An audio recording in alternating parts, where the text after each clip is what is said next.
Hey everyone, welcome to the Real Estate Coasters podcast. I'm Harry, and I have a really awesome guest today. Someone that I've spoken to many times, someone I've learned a lot from. Uh, Another person that I could sort of call a mentor. Actually, I can. Jeremiah, I'm going to call you a mentor. You Jeremiah should. Dalton. Jeremiah, welcome to the show. Thank you. Thanks for having me. Oh, it's my pleasure. It's my pleasure. Jeremiah, I know you've told your story. It's a great story to hear. I'm gonna see if I know your story well, as well. I can't tell it as well as you can, but you were a lawyer by trade. Yes, you're still a lawyer technically. Realized you didn't like the profession too much, and then delved into house flipping. But that's kind of the high level overview. Any color you'd like to add to the story? No, I mean that's basically it in a nutshell. I hated like what I did, where I worked, the people that I was with. Didn't like the fact that even going back to even if I had a job that I really liked, not having a job that I hated was the best thing that really ever happened to me, right? The people that I worked with, them being honestly such terrible people. Like I joke that if it wasn't for them, I would be just like them, right? So the reality is that the fact that the job was so bad, all that pushed me to go into what I do now, which I love doing. Had I had a job that I liked, I probably wouldn't have been happy, but I wouldn't have been miserable enough to make that change, right? And so it being so bad, was really the best thing that could have happened because if I had a job that was cool, that I liked, I was making the kind of money that I was making and I had a family, I don't know if I would have been pushed as much. But again, I will never know. I just know that because things were so bad and because I was in such an unhappy place in my life, it forced me to do what I really wanted to do. So let me ask you, what made real estate the road that you wanted to take versus any other entrepreneur? Because let's face it, to do what you do, you have to be an entrepreneur. It has to be in your blood. So what made you decide that real estate is the path that you wanted to take? Uh, I grew up in construction. I worked around construction sites since I was very young. My dad was really, really tough on me on job sites. And it's kind of funny because maybe that's translated to a certain extent now on the people that work on my houses, at least the ones that aren't pulling their weight. But as aside from the fact that I was grew up in construction and I loved it, I just think it was the concept of transforming, taking something that was so ugly, and I grew up, like even now the house that my dad lives into to this day, right? Like he lives in a nice house in a nice neighborhood. We were actually just talking about it today. He's looking to sell his house. He still had this house next door that's like an eyesore, right? And I was like, Dad, not for anything. Like that's gonna be a problem for you. And so I know how that could like impact people. Because when people think, oh, my house is ugly, it doesn't just affect the person that's in it, right? It affects the person across the street and the person next to them, and you don't want to pass judgment, right? Because Sure. certain people like it's a lot of times it's not their fault that it got in it turned into this situation and became that way, but it's still impacting other people including them. So it's an opportunity to help that seller out to move on, get a fresh start, and then improve the neighborhood. So I just think you take all those elements, growing up in the construction industry, all those things together, it just pulled me towards that. Everybody has something that like, draws them that they're just, they're just motivated by. Elon Musk's old girlfriend, like, their first date years ago, he asked her if, she ever thought about electric cars, I think when they were in college. And she like looked at him and was like, no, not really, but he did. That's what drew him. And the rest is history for him. I thought about, building houses and taking houses that needed work and, making them something nice. So I guess it was just always in there.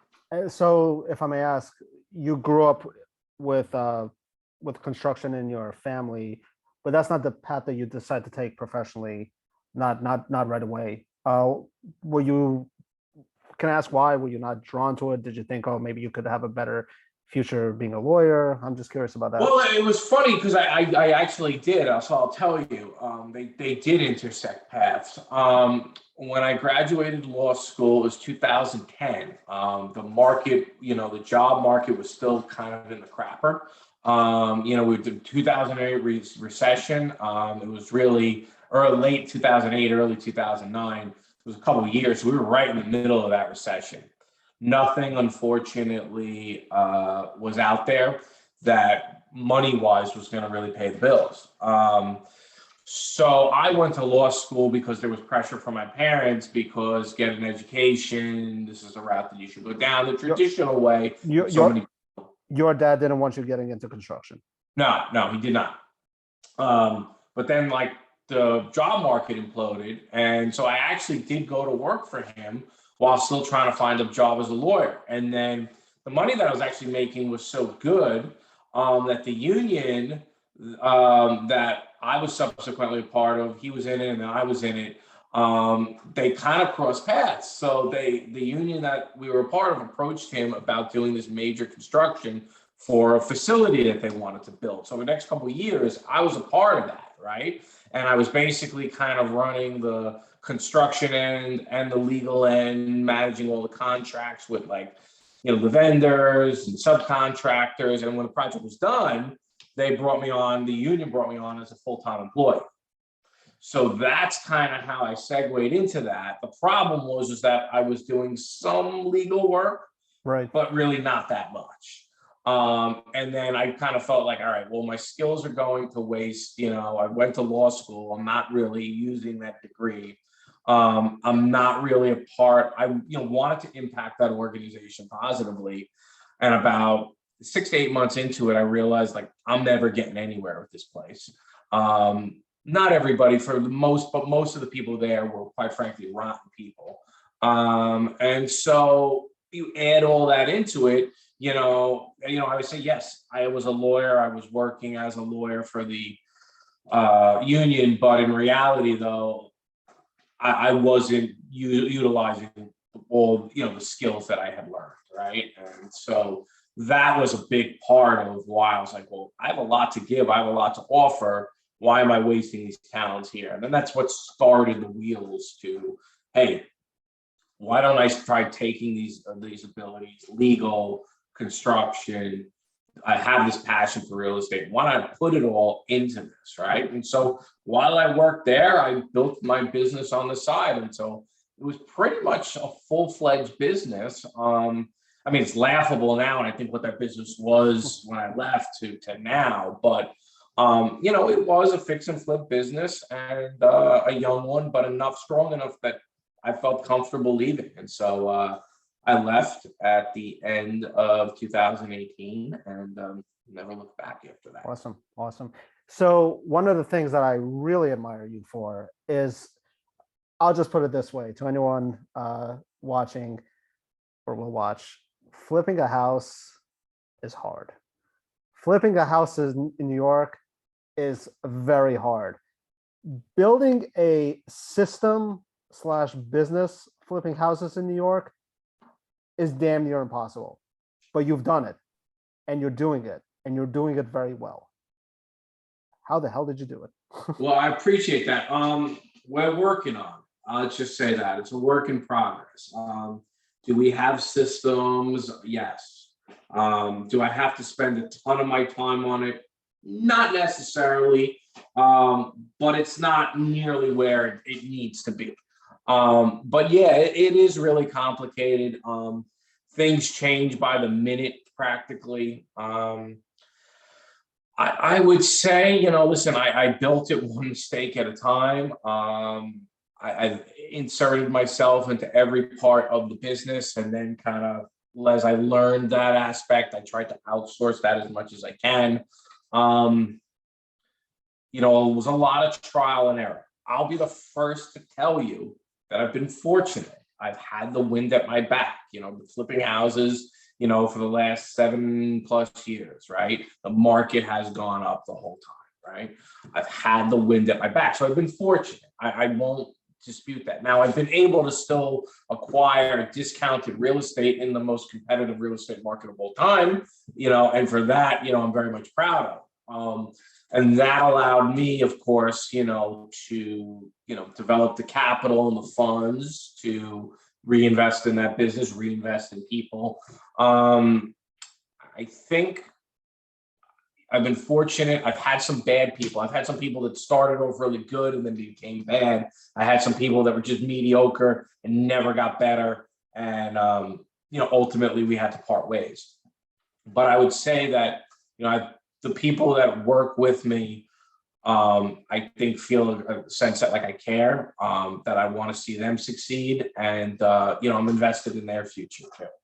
Have you ever taken someone who was not performing well and been able to turn around to be a rock star?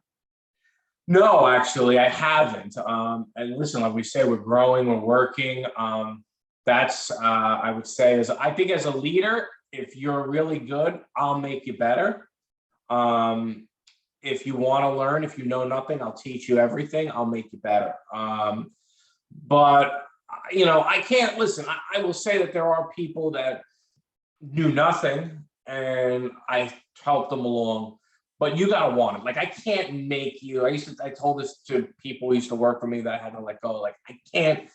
I can't make you want it, right? You've gotta want it. You know what I mean? If you want it and you meet me halfway, and you do the other half, we'll do great things together. But if you don't do the other half, nothing I can do for you, unfortunately. And that's what a good and great leader does. They get the best out of people.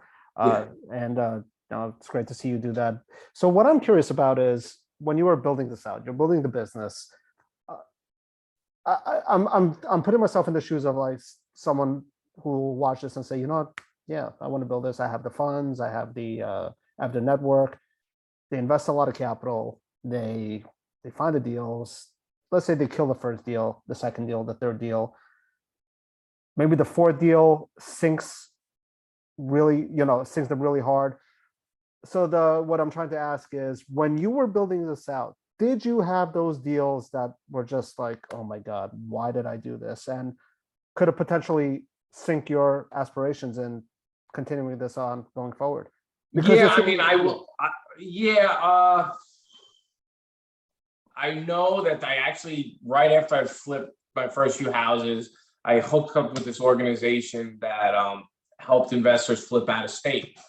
And so I did two, I don't know. I should have just done one, and wound up really not making any money, losing money, not a lot, but losing it. The whole process took a long time and everything like that. And so I would say to that effect, yes, I was fortunate. I've taken not big losses, but some good chunks, some good chunks. I was fortunate to take some of those a little later on. So when I had a little bit more of a base, but still not to the, way further, we're way further along than I was at those moments, you know what I mean? And I've been fortunate with the market at my back to not have, a lot of those. And as I've gotten better and better and better at this, I like to think that, hey, when the market does correct, we could be in the process of that now, but when the market does, correct, things normalize, or things just become difficult. Again, not talking about some type of 2007 crash, but, when things just aren't what they are now, I'll be in the position with all the knowledge and experience to be able to withstand that and still do well. I think it's very, very important for an investor to know that no matter how good you are, even now, it doesn't happen often, but even now, with all the experience and with the strong market, we still have some bad deals. Now, that bad deal for us might be losing $2,000, you know what I mean? But it does happen, because if it wasn't in this market, losing that 2,000 could be losing 15, 20, 25,000, you know what I mean? So the point is that it does happen. What I have learned is that there's a lot of deals that are no brainers, right? You look at them and say, this works, I'm going for it. You don't even think twice. But there's going to be a lot of deals in there that you're like, I don't know. And what I've always tried to do is group those in a category and look at them and say, okay, of those 15 deals, let's say we do 75 flips this year, right? And maybe 15 of them, 20 maybe. We're like, I think, I'm not sure, maybe. Of those 20, 3 or 4 turn out to be either break evens or you lose 2,000. So, right. So let's say collectively you lose 10 to 15,000 on those. But of the others, you might have, 5 on the top end that do twice as good as what you thought. Yep. And then you have everything in the middle that pretty much did what you thought it would do. Not great, not amazing, but not terrible either. And then you look and say, well, if I apply that mindset, if I didn't do any of those deals, I might have, made however many dollars, a lot less money this year. You know what I mean? So you have to kind of look at everything. And I think you got to have a very short memory. You got to be like, all right, I lost on this one. Next, move on. I don't get too high on the highs. It's nice to celebrate them. It's cool when we close something for a really big profit. But I move on.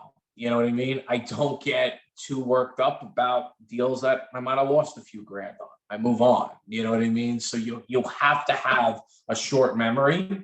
I don't even evaluate things too much on a month-to-month basis, more so on a quarter-to-quarter basis, right? Because things can change.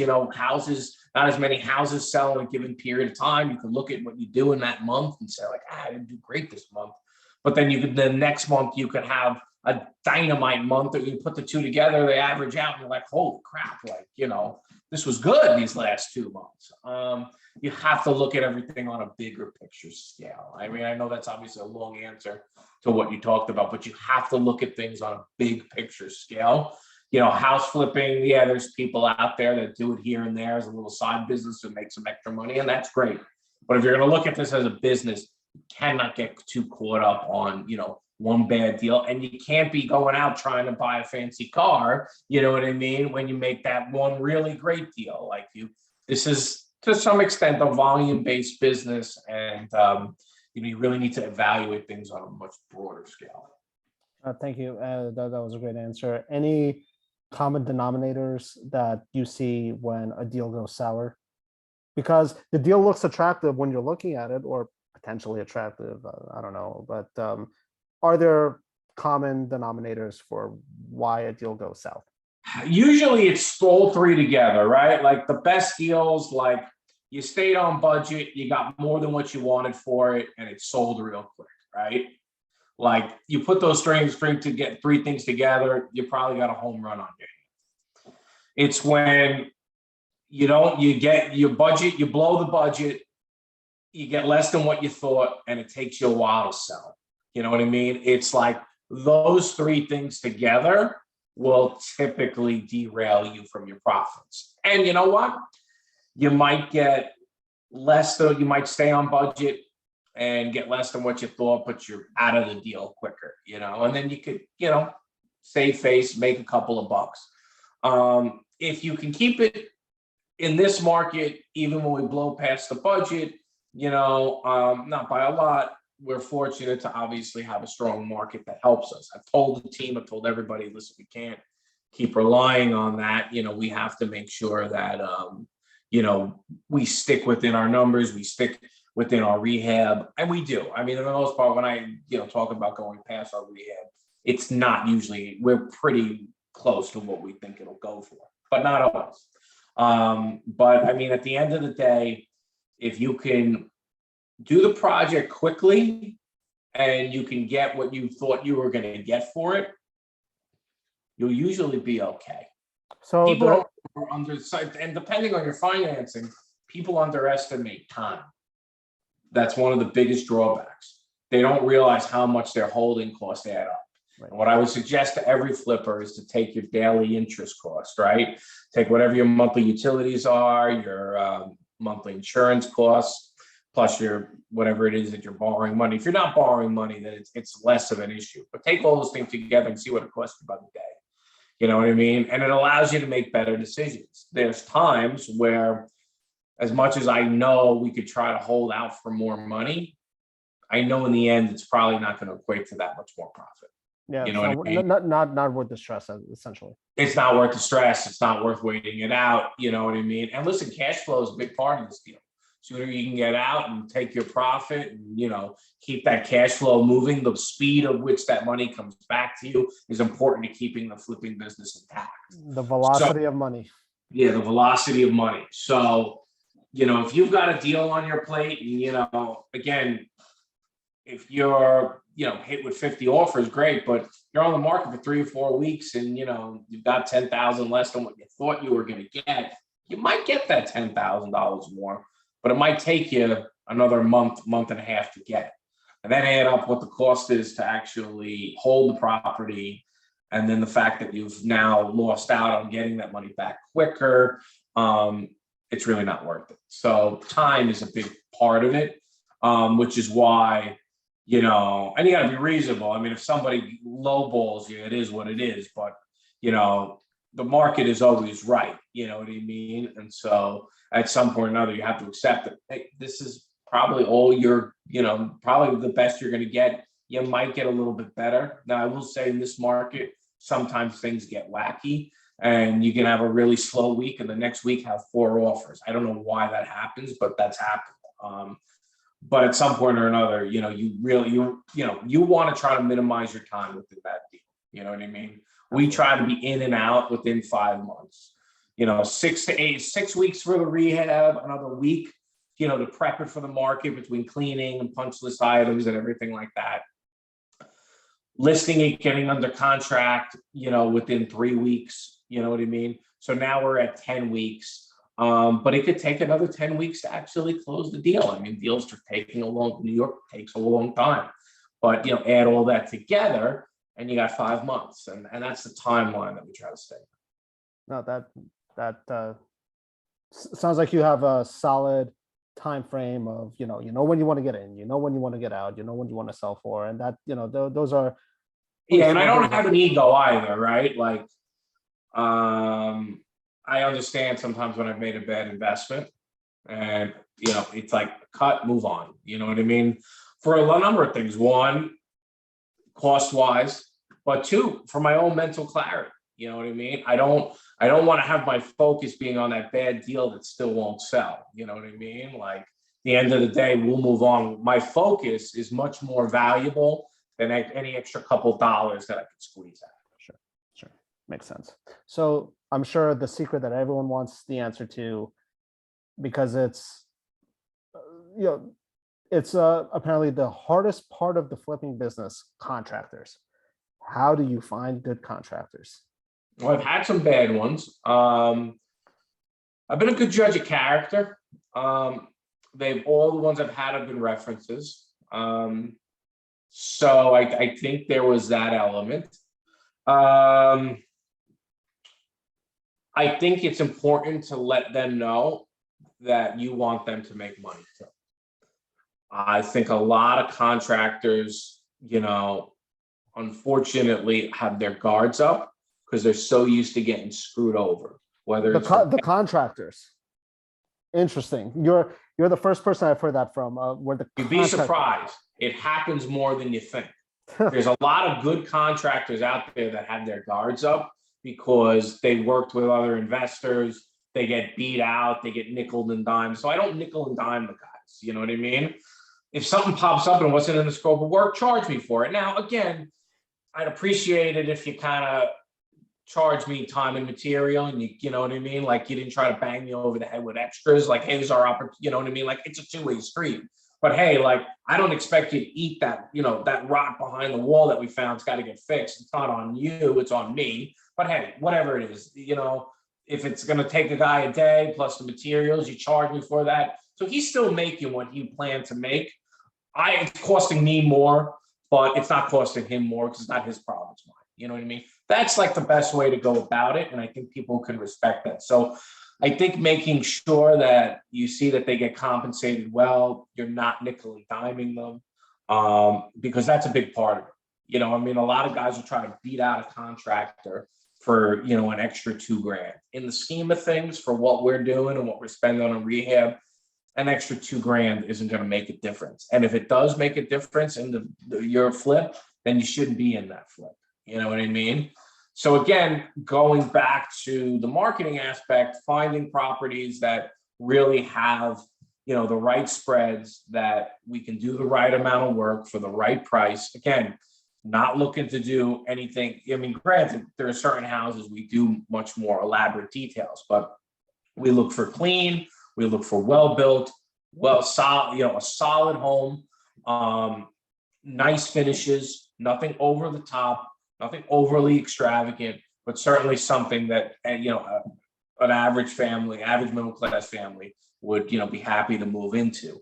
But we're able to buy it at a number that makes sense, that affords us the right people. I've tried the cheap guys before. They're cheap for a reason, right? You can't go for the most expensive guy because, that guy, is, pulling away in his, Ferrari for a reason. And again, if he, can cater to a certain, type of, buyer, customer, great. As long as he's fulfilling his obligations, that's awesome. But for you as an investor, and again, I do want my contractors to be driving Ferraris. Don't get me wrong. I want them to make a ton of money, as we all grow. But you want the guy that understands that this is a volume-based game, right?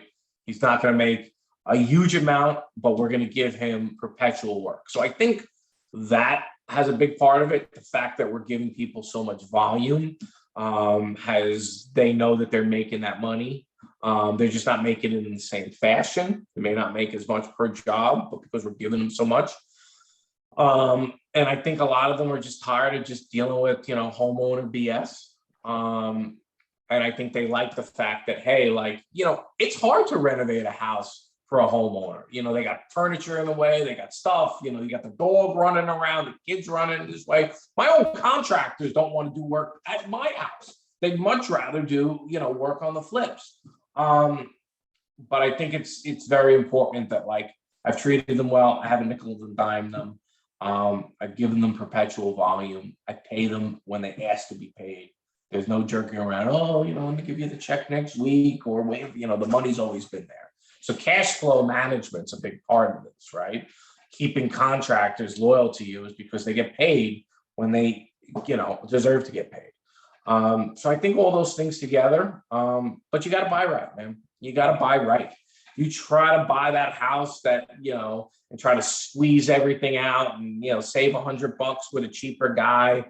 You need to look at value and not necessarily price.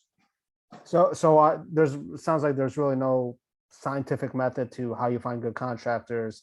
You go by being a good judge of character, laying out a potential way for them to make a lot of money if they do good work. And I think you've also in parallel created a flywheel. Basically, you created or maybe a better phrase would be kind of like a honey trap. Basically you do good by contractors, you have a lot of volume, therefore other contractors hear about you and they might seek you out. So it's kind of, yeah, I mean, listen, I think there's that element of a contractor that works for, does work for us. And, he was a referral from somebody that I knew. And he said to the guy, as a flipper, I've worked for flipper before. I don't think I want to do it. And this guy said, no, this guy's different. So we met. Again, we did one house. It was great. We start with one. Never start with more than one. Just give them one. See how they do. And he was good. And, wound up giving him another one. So, yeah, I mean, I think, treating them well, referrals, I think are extremely important. I think it's definitely, I think it's very advantageous to not nickel and dime them. Even listen, at the end of the day, let them win a couple too. You know what I mean? You got an overage here and overage there. If you look and say, hey, if I pay him all this and I sell for, if we pay him all this, then we're done. We list next week and I sell for this, How much am I making on this project? If you're happy, if the price difference between what you would make if you nickel and dimed him versus giving him what he wants, it's going to make no difference in your life, just give it to him. Yeah, you're being a good person by giving it to them. Why? You know what I mean? If it's well, if as long as he's not ripping you off, as long as it's, you know, a respectable amount, don't try to beat everybody up. You know what I mean? Because then that will create resentment over time. And a bad reputation too, I'm sure. So we'll just have a few more questions left because I know we're winding down. One thing I'm actually curious about, that I've heard it from you, I've heard it from other people, this correction, this downward market. I don't fully understand it because it seems like in New York, the laws of gravity never apply. Could you tell me what you think when you say of a market correction? When I talk about a market correction, I talk about, you know, I do an example. We listed a house for 550 and got 615, right? Way more than I thought we'd get. And it appraised for that. I think a market correction would be we'd list for 550 and get 550 to 560. You know what I mean? We're not talking about blood in the streets, right? We're not talking about listing a home and having 30 offers the first weekend. Maybe you have 3, you know what I mean? Like just a more normal market. Now that doesn't mean that may not come, because there's a lot of other factors that play into this, right? Interest rates going up, I equate it to, you got $200 in your pocket, right? And it's just you. Now you got 130, okay? You got $200 for dinner. Now you got 130. It's 7, 8 o'clock. You haven't eaten all day because you lost $70. Are you still not going to eat? No, I'm going to eat. You're going to eat. Yeah. You might have thought, hey, with the $200, you know what I mean? I'll treat myself to dinner at Ruth Chris. Well, maybe now you go to Outback instead, right? You know what I mean? So it's the same concept. People still need a place to live. The fact of the matter is they can just afford less. Right. So what does that mean? It means everybody pulls back, right?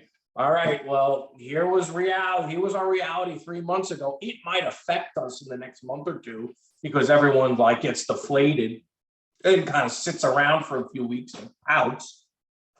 But then reality sets in. Still need another house. Well, I wanted to live here. Now I can't. Now I got to live here instead. Or I wanted to pay, you know, I was going to pay 6, but now I only can pay 5. Let's look at what we can buy for 5, right? You know what I mean?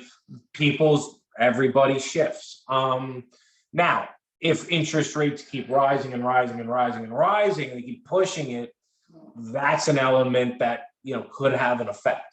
The supply-demand chain is still, balance is still very much out of whack because, you know, there's a chart that I have, and it shows how many homes were built, right, per decade. There was like, over the last 6 decades, 20 million homes a year were built. Well, people got the crap kicked out of them from the 09, 07, 08, 9 crash, that from 2010 to 2020, only 5 million homes were built. Now, this is across the United States.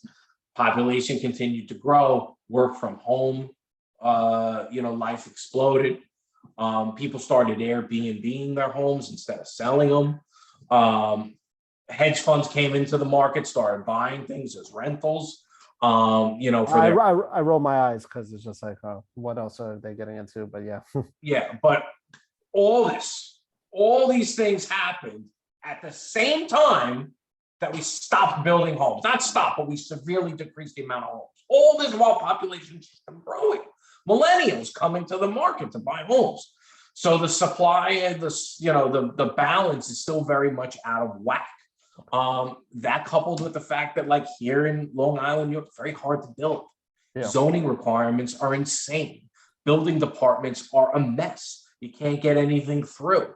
Trying to subdivide something is, just a hassle. Nobody wants to go through the nonsense of it. I always joke, you need a permit just to get a permit. Exactly. So all these things play into a multitude of factors. So interest rates could slow that down, but it may not.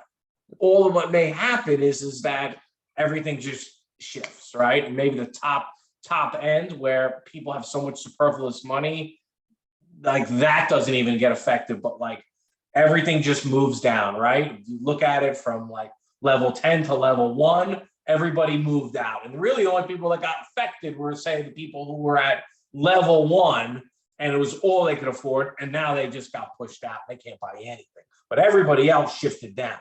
So that's kind of how I see it. I could be wrong, but that's my perception. So it's in a good market, the New York real estate market is just insane, and in a bad market, the New York real estate market is good. It's bizarre. Like I said, Or it's crazy, but it's not bonkers. Right now, it's bonkers. Now it's still like a little crazy. It might just go down to like just normal crazy, right. you know. But again, there's a lot of other factors. I don't pretend to know what is going to happen, but I know that like when COVID hit, people were panicking, and I was like, well, wait a minute. If we're in a pandemic and work from home really becomes a reality, and people start to realize like, hey, I need bigger, I need this, I need that. I could see this going the other way. I just thought about it from a logical standpoint, and I look at it now from a logical standpoint. I would hope you look at things from a logical standpoint. I mean, you're an attorney by trade. Yeah, well, that doesn't mean I'm logical, right? But if you think about it, it's like, all right, well, interest rates go up. People still need to buy. They could just buy less, so they buy less. You know what I mean, right? They just buy less of a house. They buy in a different area. They wanted to be in a school that was rated a 9. Now they got to be in a 6 or a 7. Like it's not luxury. It's a basic necessity. It's housing. You know what I mean? And I think that's the part that people don't get. It'd be one thing if it were like, superfluous money, they stop taking vacations, but you need a place to live. Right. Absolutely. So I guess my final question to you is, tell me how your business compares today from 5 years ago, and where do you want your business to be 5 years from now? And one thing I failed to mention, sorry, audience, Jeremiah, you do around 40, 50 deals per year right now? Yeah, we'll do close to 70 this year. Wow, 70. Impressive. So yeah, where were you 5 years compared to now, or where do you want to be 5 years from now? Well, 5 years ago, you know what I mean? I was just doing like 1 or 2 a year. So where we are now and where we want to be in 5 years, we want to grow, right? But I'm very much about my family and my kids and personal growth. Growing for the sake of growing doesn't necessarily excite me. I do want to grow, but quite frankly, not that much bigger than we are now. You know what I mean? Maybe do on average 90 to 100 deals a year. But I would rather you just do even 70 or 80 consistently and be able to do good quality projects that we can be proud of. Systems in place that don't require a lot of my time, time spent serving the people that work with the company and making them better, both personally and professionally. That's really, and then obviously having more of that time, for myself to grow personally. I focus on my health, but focusing more on my health. I read, but I want to be able to read more. You know what I mean? I educate, but I want to be able to educate and mentor more. Can I just tell the audience what I told you when we started, that you look slimmer, so you're in better health, you're in better shape. I am. Listen, there was a period of time my wife said, you look unhealthy. You know what? I did. So, and it's taken a toll on me. You know what I mean? Like these bags under my eyes, I earned them. The point is that I want the business to work for me, for the people that work for the company. I want it to work for them. It's more so being able to have the right systems in place that people can grow and get better and grow personally and professionally. We don't necessarily have to, some people, I want to do 400 houses, 500, 600. Listen, God bless. That's fine, but I would rather do 100, doing really well, have it not monopolize my life, maybe start another venture, you know what I mean? But I really want to get this good and solid and performing and as automated as I realistically can get. I'll never be able to just detach and have no involvement, but as limited involvement as I can have where I can just support the people around me and myself. That's awesome. That's awesome. And I really have no doubt you'll get there. And it's like you say, 100 houses a year blows my mind. I'm like, I'm trying, doing I thought 500. 30 houses a year, but I was like, I hear people. I heard one time it was years ago. I do like 15 a year. What? 15. You know what I mean? Like, and sometimes we bought 15 in a month. You know what I mean? So, it's all relative. You know what I mean? But there comes a point in time where you still also reach a certain level of market saturation, and Right. what I mean, there's only so much that you can do. And that would then require me going to other areas. And, that's not to say that I wouldn't do that, but, I just know I wanted to get better. And I worked in a place where everybody was miserable. Everybody. I want the people that work in this company to be happy. I want them to grow, but it doesn't have to come at the expense of, trying to, squeeze every last deal out of every market that we can get into. No, that sounds great. And I really have no doubt that you'll get there. So, Jeremiah, it's been a pleasure as always. I learned a lot from you. I started off saying, oh, sort of, no, you're a mentor. Anytime I have a question, you always answer it. I had Michael Pinter on last episode. He's another person that I can go to. Him and you guys are like the foundational pillars of people I can go to and ask questions. And I just want to thank you so much for taking the time to be on the show. And I learned a lot, and I'm sure people who watch this will learn a lot too. And if people want to learn more about you, where can they go to? Social media. I post a lot of my stuff on Facebook, so you can always friend me on Facebook, message me on Facebook. I post the personal and professional stuff there. Instagram, both my name, Jeremiah J. Dalton, and Suffolk County House Buyers. Those are probably the best places to connect. And I'll add the links to the description. Well, Jeremiah, thank you so much again. I truly appreciate your time and looking forward to where the future takes you. Thank you, man. Thanks for having me. Of course.